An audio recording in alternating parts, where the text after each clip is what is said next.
வாழ்க வையகம், வாழ்க வளமுடன். அனைத்து உறவுகளுக்கும் இனிய வணக்கம். ஜோதிட சாஸ்திரத்தில் நவகிரகங்களின் தலைவனாக கருதப்படுபவர் சூரிய பகவான். இவர் ஒவ்வொரு மாதமும் தன் ராசியை மாற்றுவார். அப்படி மாற்றும் போதுதான் தமிழ் மாதங்கள் பிறக்கின்றன.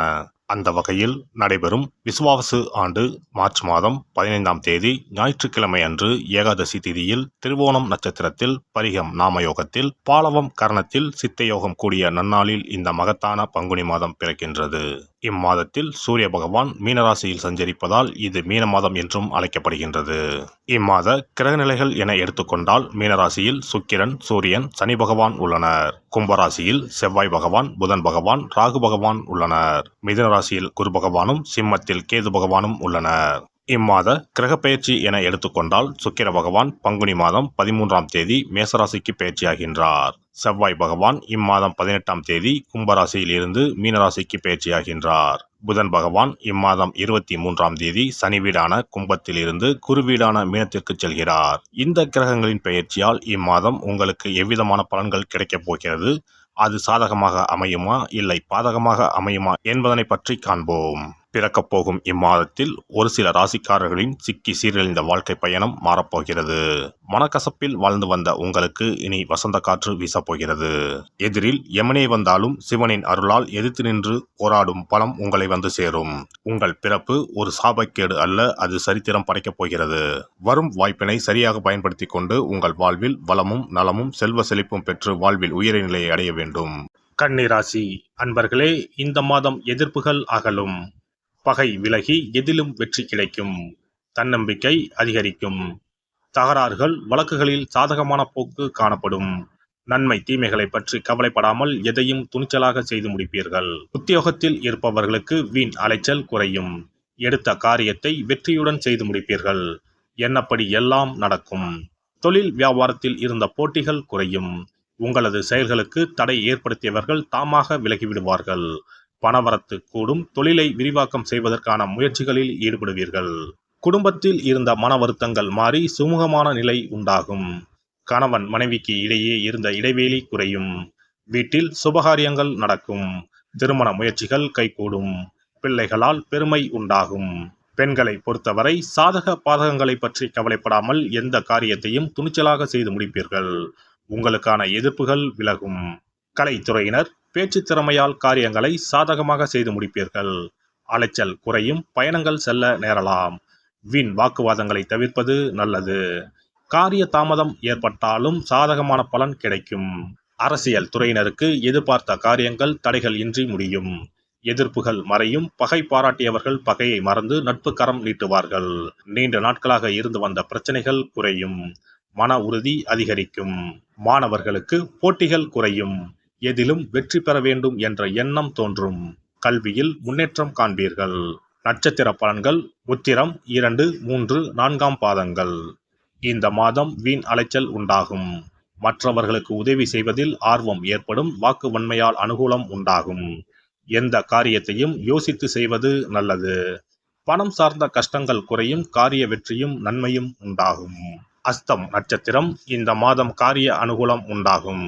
எடுத்த காரியத்தை திறமையாக செய்து முடிக்க தேவையான உதவிகள் கிடைக்கும். சுயநம்பிக்கை அதிகரிக்கும். புத்தி தெளிவு உண்டாகும். எந்த பிரச்சனையும் எதிர்கொள்ளும் தைரியம் உண்டாகும். சித்திரை 1, 2ஆம் பாதங்கள். இந்த மாதம் மனதை கவலை கொள்ளச் செய்த பிரச்சனைகளில் எதிர்பாராத திருப்பங்கள் ஏற்பட்டு சாதகமான பலன் கிடைக்கும். தொழில் வியாபாரம் முன்னேற்ற பாதையில் செல்லும். சிறப்பாக செயல்பட முடியும் என்ற நம்பிக்கை ஏற்படும். எதிர்பார்த்த பண உதவியும் கிடைக்கும். வேலை தேடிக் கொண்டு இருப்பவர்களுக்கு உத்தியோக வாய்ப்புகள் வரும். முக்கிய நபர்களின் உதவியும் கிடைக்கும். புதன் கிழமையில் ஆஞ்சநேயரை வெண்ணெய் சாற்றி வணங்க எல்லா நன்மைகளும் உண்டாகும். மனோதைரியம் கூடும். சிறப்பு தொகுப்பு. கண் திருஷ்டிகள் அகன்று தடைப்பட்டு கொண்டிருக்கும் காரியங்கள் நிறைவேற செய்ய வேண்டிய பரிகாரம் என்ன என்பதனை பற்றி காண்போம். வாழ்க்கையில் நல்ல நிலையில் இருந்தவர்கள் கூட திடீரென்று பொருளாதாரம் இழந்து மன கஷ்டங்களுடன் வாழும் நிலை ஏற்படும். இந்த நிலை எதனால் ஏற்பட்டது என்று ஆராய்ந்து பார்த்தால் பெரும்பாலும் அவர்களின் மீதான கண் திருஷ்டிதான் காரணமாக இருக்கும். கல்லடி பட்டாலும் கண்ணடி படக்கூடாது என்று சொல்வார்கள் அல்லவா, அது உண்மைதான். இது போன்ற பிறரின் பொறாமை கொண்ட கண் திருஷ்டியினால் பலரின் வாழ்க்கை சிரமத்திற்கு ஆளாக நேரிடும். இது போன்ற கண் திருஷ்டிகளிலிருந்து எப்படி தப்பிப்பது? இருக்கவே இருக்கிறது எளிதாக கிடைக்கும் ஊமத்தஞ்செடி. தெய்வ சக்தி நிறைந்த செடியாக கருதப்படும் ஊமத்தஞ்செடியின் காய், பூ, இலைகள் என அனைத்தும் தீய சக்திகள் விரட்ட பரிகாரத்துக்கு பயன்படுகிறது. பொதுவாக ஊமத்தம் காய்க்கு கெடுதலை அகற்றக்கூடிய சக்தி உண்டு. நம் வீட்டில் உள்ள எதிர்மறை சக்தியை அகற்றுவதற்கு ஊமத்தங்காய் தீபம் சிறந்த பரிகாரமாகிறது. தெய்வீக மகத்துவம் நிறைந்த ஊமத்தங்காய் மற்றும் பூவையும் எடுத்துக்கொள்ளுங்கள். வீட்டுக்கு அருகில் இல்லை என்றால் நாட்டு மருந்து கடைகளில் கிடைக்கும். இந்த 2 பொருட்களையும் மஞ்சள் தண்ணீரை கொண்டு நன்றாக கழுவி விடுங்கள். சிறிது நேரம் அவற்றிலுள்ள ஈரம் போக ஆறவிட்டு பிறகு அவற்றை ஒரு மஞ்சள் துணியில் குலதெய்வத்தை வேண்டி ₹1 நாணயத்தோடு சேர்த்து முடிந்து வீட்டின் நிலைப்படியில் கட்டி தொங்கவிடுங்கள். இந்த முடிச்சை வெள்ளிக்கிழமை அல்லது ஞாயிற்றுக்கிழமைகளில் தயார் செய்து வாசல் படியில் கட்டுவது சிறப்பு. தினமும் வீட்டில் தீபம் ஏற்றி காண்பிக்கும் போது இந்த முடிச்சுக்கும் காண்பிக்கவும்.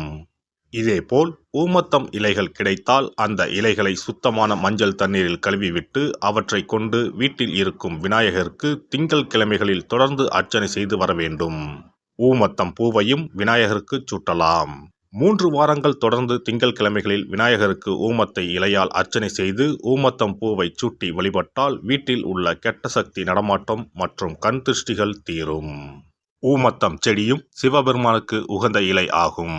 இந்த ஊமத்தங்காய் வைத்து சிவபெருமானுக்கு தீபம் ஏற்றி வழிபடுவதன் மூலம் நமது பிரச்சனைகளில் இருந்து எளிதாக விடுபட முடியும். முதலில் 2 ஊமத்தங்காய்களை எடுத்துக்கொள்ள வேண்டும். அவற்றின் மீது முட்கள் இருப்பதால் மிகவும் கவனமாக கையாள வேண்டும். ஊமத்தங்காயின் காம்பு பகுதிகளை வெட்டி கொண்டு கத்தியை பயன்படுத்தி ஊமத்தங்காயின் உள்ளே இருக்கும் விதை பகுதியை முழுவதுமாக நீக்கிவிட வேண்டும். பின்னர் 2 அகல் விளக்குகள் மற்றும் விளக்கு வைப்பதற்கான 2 தட்டுகளை எடுத்து சுத்தம் செய்து அவற்றிற்கு மஞ்சள் குங்குமம் போட்டு வைத்துக் கொள்ள வேண்டும். பின்னர் 2 தட்டின் மீதும் ஒவ்வொரு அகல் விளக்கை வைத்துக் கொள்ள வேண்டும். அதன் பிறகு எப்போதும் பூஜை செய்வதற்கு வைப்பது போன்ற வெத்தலைப்பாக்கு, பழம் போன்றவற்றை வைத்துவிட்டு 2 விளக்குகளையும் ஏற்றி சிவபெருமானை மனதார வேண்டிக் கொள்ள வேண்டும். எனக்கு இருக்கும் பிரச்சனைகள் அனைத்தும் தீர்ந்து இன்பமான வாழ்க்கை கிடைக்க வேண்டும் என வேண்டிக் கொள்ள வேண்டும். இந்த பூஜையை வெள்ளிக்கிழமை அன்று தொடங்கினால் தொடர்ந்து 9 வெள்ளிக்கிழமைகள் செய்ய வேண்டும். ஊமத்தங்காயின் மீது எவ்வாறு முட்கள் இருக்கிறதோ அதுபோல நமது வாழ்க்கையில் இருக்கும் முட்கள் போன்ற பிரச்சனைகளை அவை தீர்த்து வைக்கின்றன. இந்த பூஜையை நாம் தொடர்ந்து செய்து வருவதால் நம் மீது இருக்கும் கண் திருஷ்டிகள் அகன்றுவிடும். தீராத துயரங்கள் தீர்ந்துவிடும். பணம், நகை நம்மிடம் பெருகி வரும். சிலருக்கு கையில் சுத்தமாக பணம் இருக்காது. வறுமை தாண்டவமாடும். கடன் தொல்லையால் கஷ்டப்படுவார்கள். பண பிரச்சனையில் சிக்கி கொண்டிருப்பவர்கள் இந்த தீபத்தை ஏற்றினால் 3 வாரங்களில் நல்ல பலனை பெற முடியும். தொழிலில் நல்ல முன்னேற்றம் இருக்கும். கடன் பிரச்சனைகள் தீரும். உறவினர்களிடையே பகைமை இருந்தால் அவையும் மறைந்துவிடும். நோய்வாய் உள்ளவர்கள் இந்த தீபத்தை ஏற்றுவதன் மூலம் நல்ல பலனை பெற முடியும். பொதுவாகவே எந்த பரிகாரம் என்றாலும் அதை முழு நம்பிக்கையுடன் செய்தால் மட்டுமே முழு பலன் கிடைக்கும் என்பதை நினைவில் கொள்ளுங்கள். எல்லாம் வல்ல இறையருளால் நீங்களும் உங்கள் அன்பு குடும்பமும் உடல் நலம், நீலாயுள், நிறை செல்வம், உயர் புகழ், மெய்ஞானம் ஓங்கி வாழ்க வளமுடன். இந்த வீடியோ பதிவு உங்களுக்கு பிடித்திருந்தால் லைக் பண்ணுங்க, கமெண்ட் பண்ணுங்க, ஷேர் பண்ணுங்க, மறக்காம சப்ஸ்கிரைப் பண்ணுங்க. பக்கத்துல இருக்கிற பெல் பட்டனை கிளிக் பண்ணுங்க. நன்றி, வணக்கம். ஓம் நமச்சிவாய. சிவாய நம.